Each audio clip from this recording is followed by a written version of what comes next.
what I work on is on the Wolfram Compiler project, and that's what I'm going to talk about today. I'm going to talk about integrating the Wolfram Compiler with the Wolfram Engine. Okay, so this talk covers mostly about integrating the Wolfram Compiler with the Wolfram Engine. Especially, I want to focus on turning the code that you might already have in Wolfram Language and simplifying the workflow for compiling this code, especially if you want to get better performance. So I'll start by giving a brief overview of the compiler. And I'm going to repeat compiling a lot, so bear with me. I'm going to show how to call Wolfram language code from compile code. Finally, I will talk about DownValues compilation.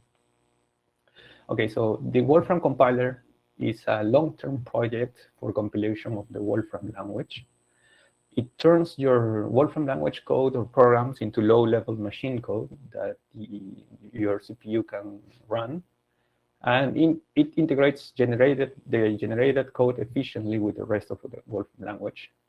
And in particular, it's really useful also for extending Wolfram language itself.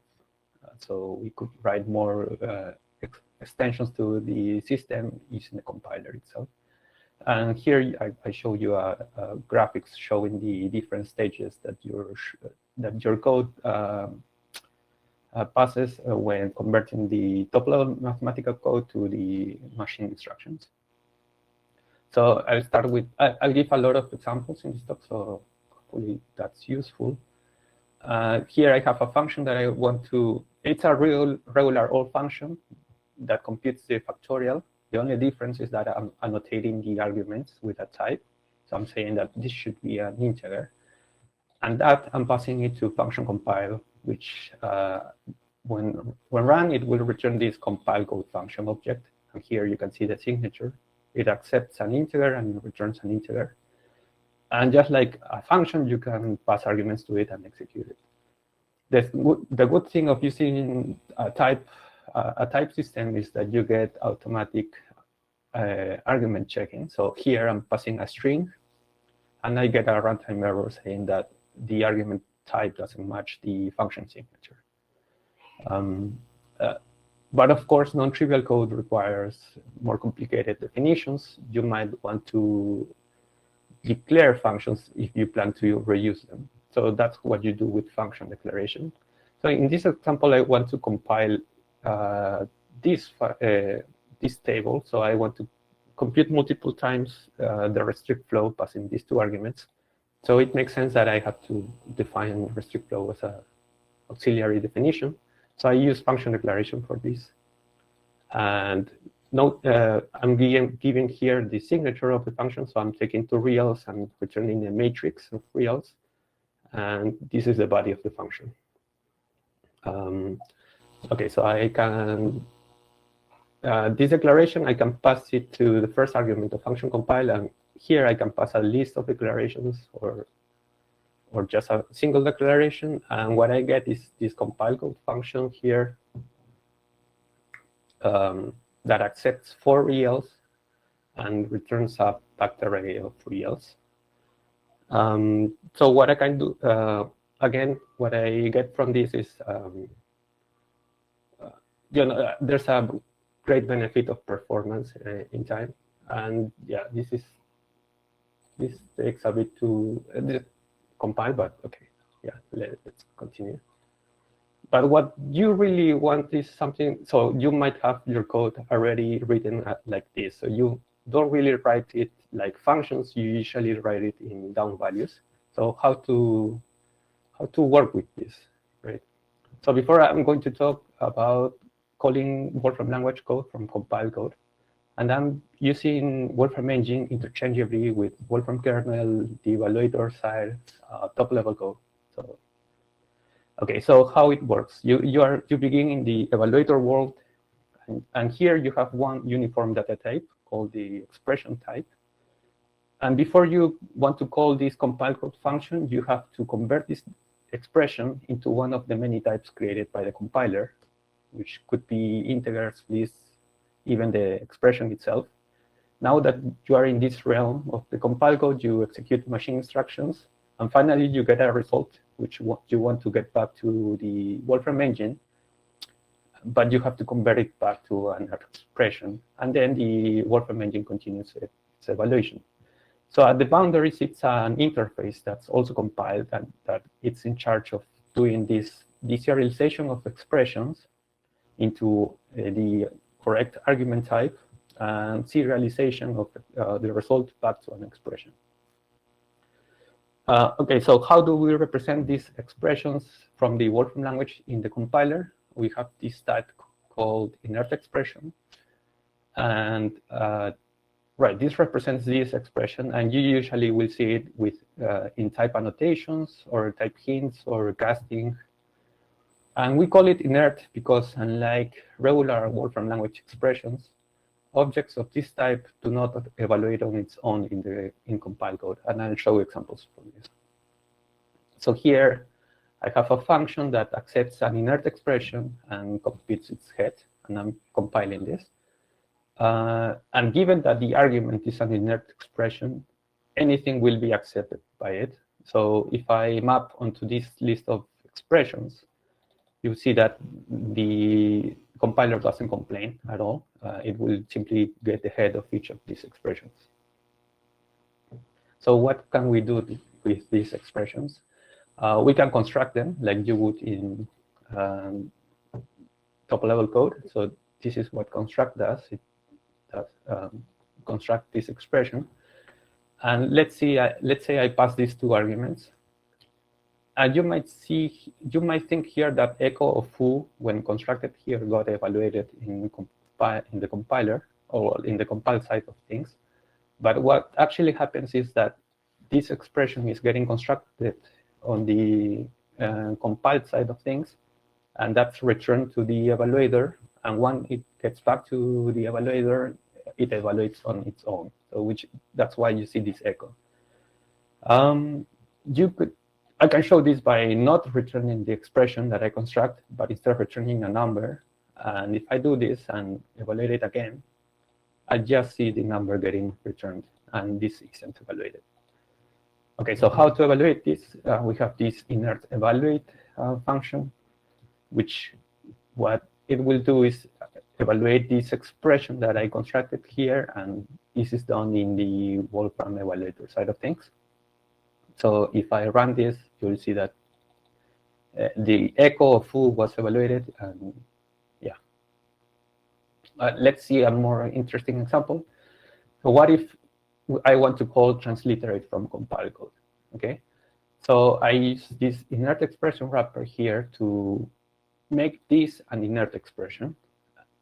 If I don't do this, the compiler won't complain because it says that it can't find a definition for what transliterate is. It doesn't find it in its symbol map, and it says that, yeah, it complains. So construct only accepts inert expressions. So what I have to do is wrap it around inert expression.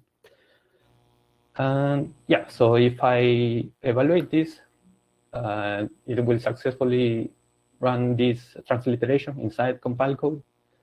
But the problem here is that it will also accept all kinds of things, because as I said that this is an inert expression, and everything is an inert expression. So this will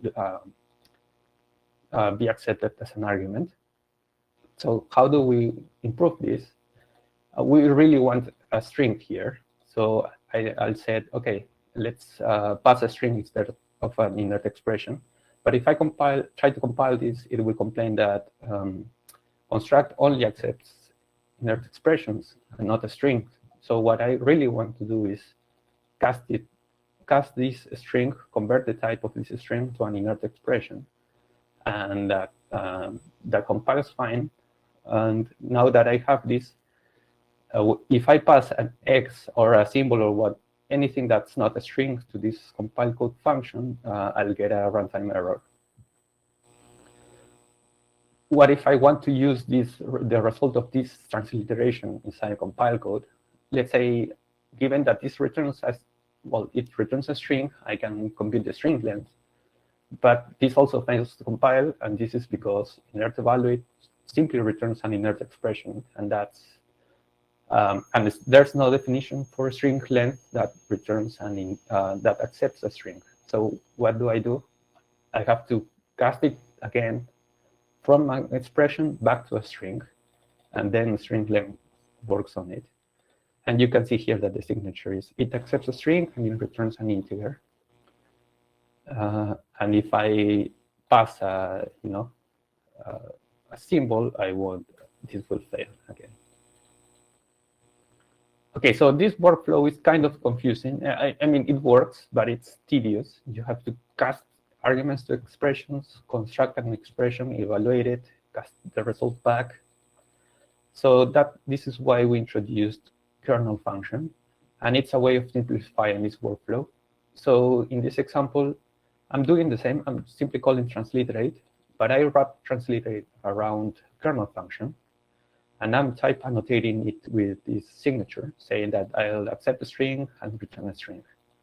Now that I have this function, I can pass an argument to it, and it will compile, and I get the same behavior as before. If I plan to reuse this declaration, which you might do, for instance, you might want to add a declaration for import, let's say, or something that the compiler doesn't currently support right now, you would add it as a function declaration. And let's say that the body is this, right? You pass a string, you expect to return a string, and you declare the function to be a call to a kernel function with this signature. And this works. You might notice that this is a bit redundant. I'm saying that the string, this is a signature, which I already specified here. And we are working on improving this. It might not be necessary to add this signature here, because it already knows that the argument is a string, and the output could take it from here. But in the meantime, there's this shorthand notation that you can use, and it simply says that this declaration of transliterate will call this kernel function. And when I run this, I get the same behavior as before. Here notice here that I'm calling transliterate, and the compiler will look for its definitions, and will find this and say, okay, transliterate is simply a call to this kernel function.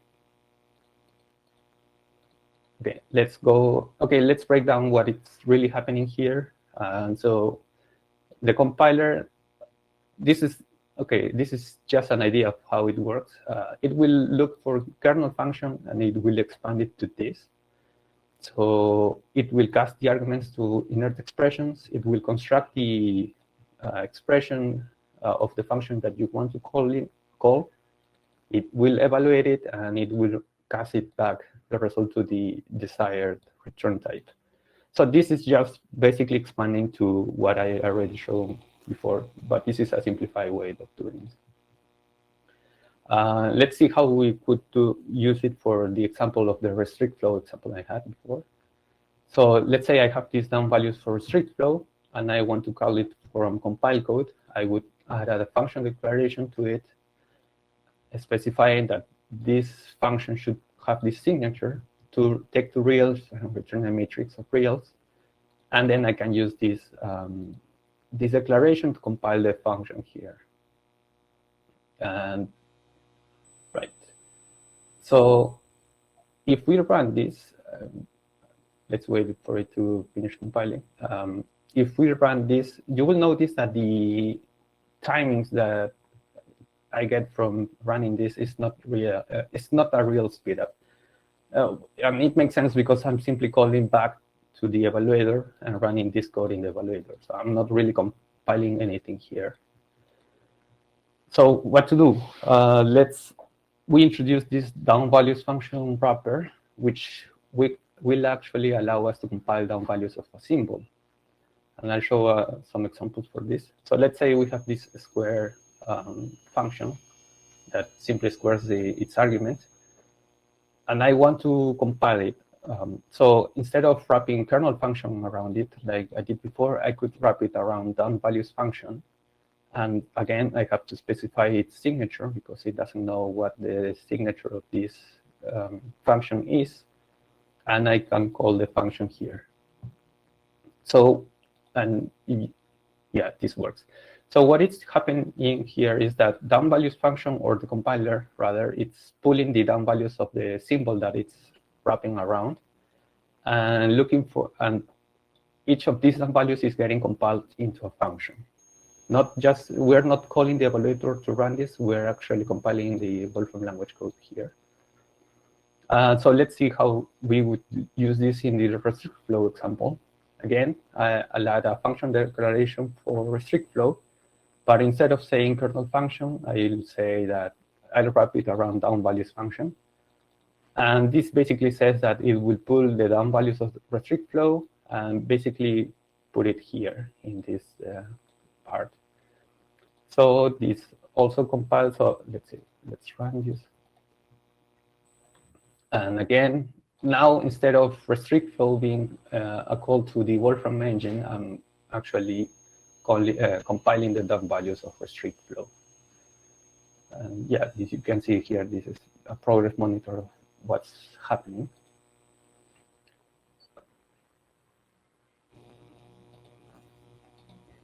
Okay, I run this and I'll talk about the speed up. So here I'm running, let's run this in top level code to see how it's doing. And now let's compile the function that we had before. And the difference is here that func is also written as down values, just not like a function like before. So let's see how that does. So here I'm saying again that this is, I'm adding a declaration for restrict flow, but here I'm also saying that you have to look at the down values of fun to compile this. Let's see if it finishes.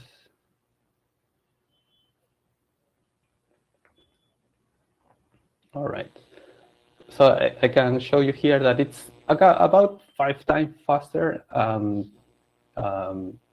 And I haven't done really anything. I haven't touched my top level code at all. I'm just adding some declarations to it.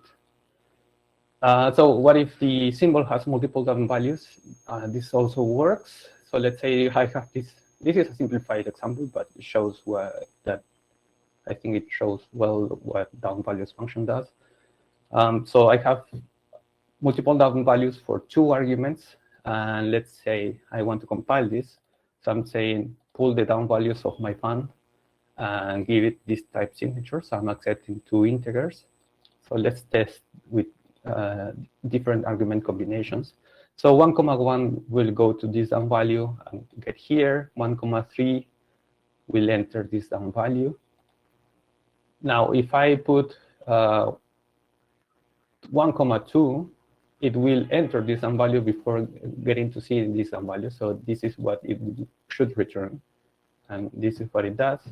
And that's because down values are compiled in the order that it shows in down values. And arguments that aren't handled, you get a runtime error. So what is down values really doing? This is a rough idea of what it's doing, but if you have a declaration of this form, the compiler will expand down values in this way. So it will create functions for each of the right-hand side of the rule delayed of your symbol. You see here, this corresponds to this down value, and this one to this one, etc.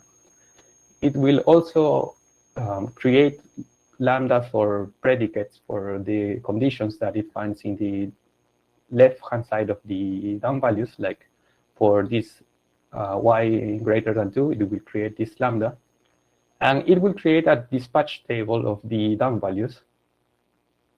So this condition here is the same as this one. So it says that the argument 1 and 2 should be the same. Test Q is this test here, and etc. And in this case, I added a fall through, but if there isn't, there's an exception, like I showed before. So just before finishing, this is a real-ish world example. So I took this example from the dynamic array ref page, and it's the quick selection algorithm. And here I have this quick select, which will return the case the smallest element in a list. So it's implemented like this, and if I run this code, here I'm creating an array of random integers, and I'm passing them to a dynamic array. So this is the visualization of the contents. So I'm going to call quickselect and see what it returns. This is saying that give me the 500th smallest element, and it takes this amount of time. So how to speed it up? I would start by adding function declarations for each of these definitions. So let's say quick select, I want to add the down values for quick select. And I have here two declarations because I want to add two of the down values. This one has 4 arguments, this one has 2, and I'm saying that here, right? I expect a dynamic array in the first argument, 2 integers in the second and third argument, and a 4th integer, and I'll return the element. I should say that dynamic array in the top level code expands to dynamic array of an inert expression, but I'm writing it here as general as possible, so it could be anything. And yeah, I added all the declarations for each of those values. So if I run this, I'll get a compiler. Oh, sorry. Right. So if I try to run this, I'll say the compiler will complain that it can't find the definition of less between 2 inert expressions. So it's complaining basically that this part isn't handled. There isn't a definition for doing less of an inert expression with an inert expression. So what one can do is rewrite select partition to use this auxiliary function. Is smaller. And it's smaller, I'll write it like this. So I'll use this if compiled construct, which you can look at the documentation, but we'll run the first part of the expression if it's being run in compile code. And if it's being run in the Wolfram engine, we'll run the second branch. And I want to do this because X and Y here are expressions, and I want to cast them back to integers to finally do this comparison. So if I run this and I append this declaration of is smaller here, I can compile it now, and it will successfully do it. So if I now time this operation quick select compiled here, I can compare it and see that it's, I don't know, 100 times faster. So you see that this is basically the workflow I usually do when I want to compile things, because most of what I do is compile parts of the compiler, and I'll have some down values that I can almost compile, but it needs a tweak. So I might need to add an auxiliary function, and I might need to add something like this. So this is not a real thing, because I don't think I will want to cast each expression to an integer each time this function is called, but this is just an example.